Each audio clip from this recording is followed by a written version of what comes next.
अरे जल्दी चलो, ज्यादा देर हो गई तो धूप चढ़ जाएगी। उसके बाद इस 3 घंटे की ड्राइव का मजा ही नहीं रहेगा। घड़ी की तरफ देखा तो शुक्रवार का दिन सुबह के 9 बजे थे। तभी अंदर से आवाज आई, हाँ आती हूँ। भाविन और हेतल सूरत में रहते थे, जहां से दमन कुछ 2.5 घंटे की दूरी पर था। दोनों की शादी को कई साल हो गए थे और हेतल के कई बार कहने के बाद ये 3 दिन का एक छोटा सा हॉलिडे प्लान हुआ। हल्की हल्की बारिश उनके इस खूबसूरत से लॉन्ग ड्राइव को और भी अच्छा बना रही थी। बारिश के कारण गाड़ी धीमे ही चल रही थी, पर शुक्र इस बात का था कि अब धूप की कोई टेंशन नहीं थी। करीबन दोपहर के 12 बजे दोनों बीच के पास एक होटल में पहुंचे। होटल में चेक इन करने से पहले बाहर एक बोर्ड देखा था, जो पुराना होने की वजह से जगह जगह से उखड़ा हुआ था। उधर लिखा था, दोपहर के समय बीच पर ना जाएं। हेतल को समंदर का किनारा बहुत पसंद था, इसलिए वो जब मौका मिलता भाविन से दमन ले चलने की ही रिक्वेस्ट करती। काफी साल बाद जाकर हेतल की यह बात भाविन ने आखिरकार रख ली और उसे घुमाने ले आया दमन।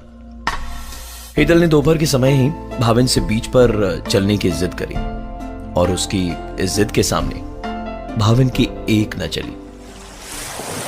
बीच पर पहुंचे तो ऐसा बीच देखकर खुश हो या हैरान, दोनों को समझ नहीं आ रहा था। इंसान तो दूर दूर दूर तक कोई जानवर भी उन्हें नजर नहीं आ रहा था बीच पर। दोनों को दूर से इस सुनसान से बीच पर एक आदमी हाथ में कैमरा लिए उनकी ओर आता हुआ दिखाई दिया।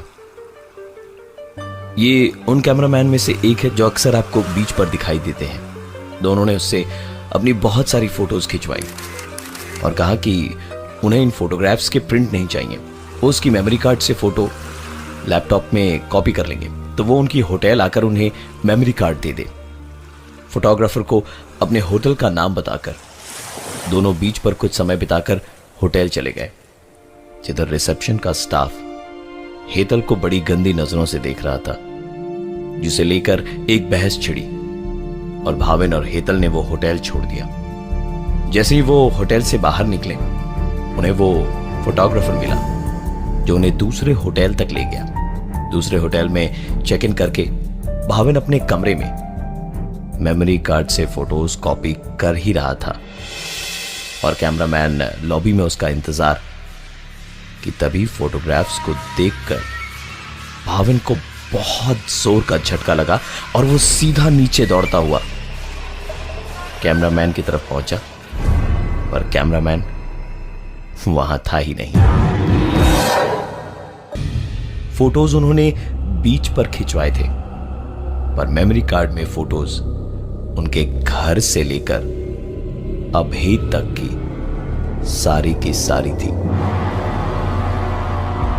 इसका मतलब यह कैमरामैन बहुत टाइम से उनका पीछा कर रहा था, मगर क्यों ये किसी को मालूम नहीं था। भाविन हेतल को कमरे में आराम करने के लिए छोड़कर सीधा पुलिस स्टेशन गया रिपोर्ट लिखवाने।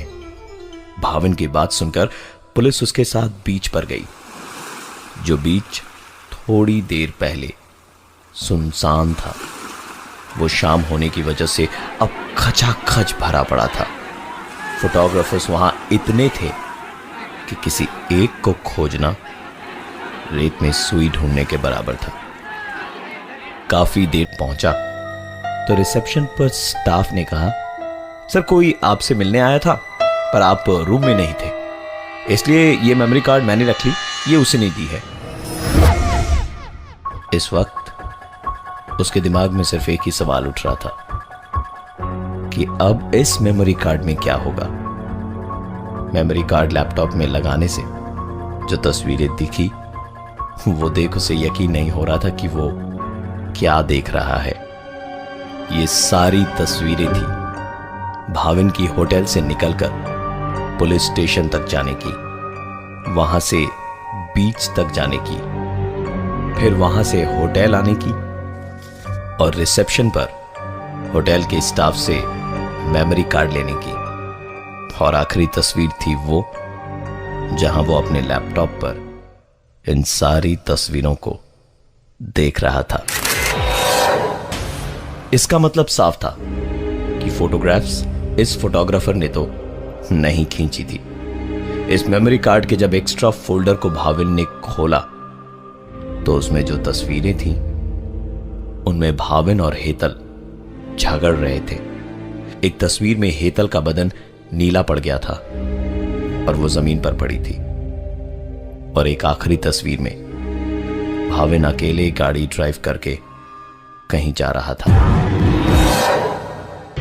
भाविन इन तस्वीरों के बारे में सोच ही रहा था कि हेतल ने उसके सामने वो तस्वीरें उसके हाथ में रखी जिनमें वो अपनी गर्लफ्रेंड के साथ में था। भाविन का सच उसके सामने था और अब उसने बोलना शुरू किया। अच्छा हुआ तुम्हें पता चल गया, क्योंकि यहां मैं वैसे भी इसलिए ही तुम्हें लाया था कि तुम्हें यह सब बता सकूं। मैं अब और तुम्हारे साथ नहीं रह सकता और मुझे तुमसे डिवोर्स चाहिए। भाविन के मुंह से सच्चाई सुन हेतल टूट पड़ी और रोते ही रोते भाविन की आंखों के सामने ही बाथरूम में चली गई। भाविन दरवाजा खटखटाते खटखटाते परेशान हो गया, पर हेतल ने दरवाजा नहीं खोला और अंदर से बस रोने रोने और रोने की आवाजें आ रही थी।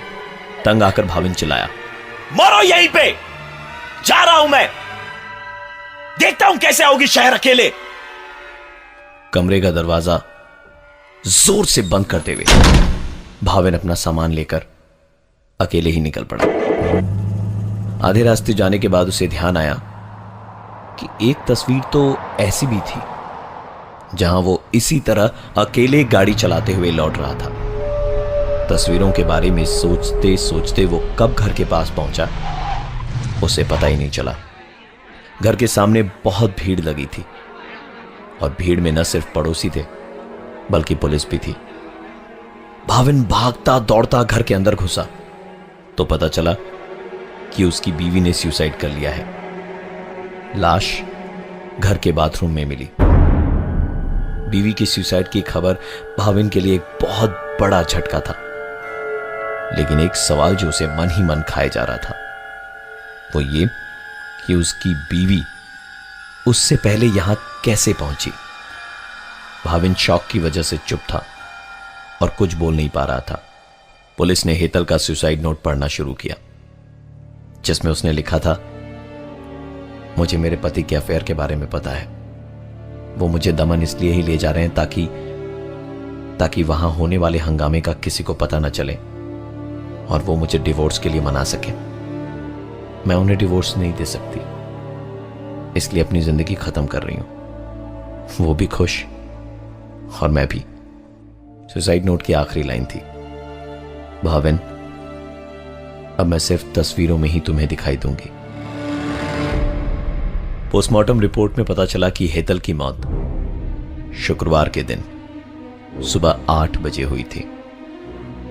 अगर ये सच है तो फिर शुक्रवार के ही दिन सुबह 9 बजे भाविन के साथ निकलकर 2 दिन उसके साथ कौन था।